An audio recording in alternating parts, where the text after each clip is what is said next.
Vous pensez que les propositions sont un véritable casse-tête? Je vais vous les expliquer en 2 minutes.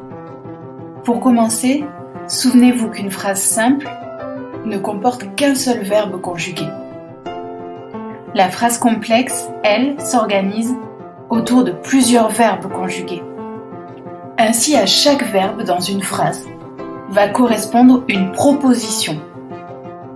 Prenons un exemple.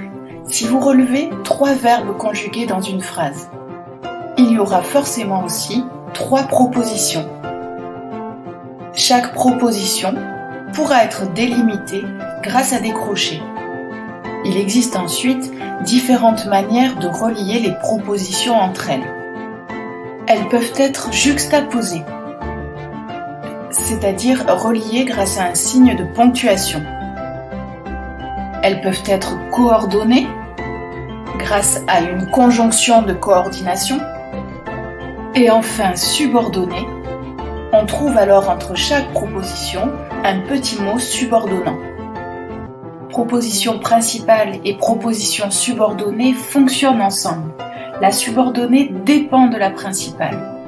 Quand une proposition ne dépend d'aucune autre, elle est appelée indépendante.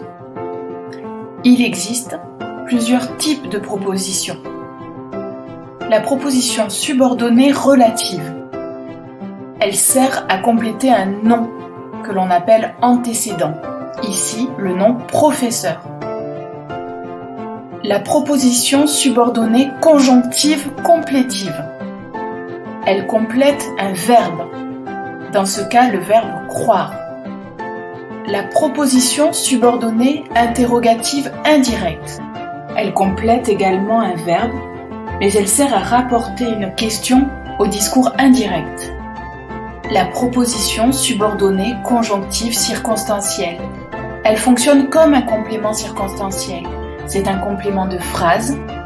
Elle peut donc être déplacée ou supprimée. Elle répond ici à la question quand.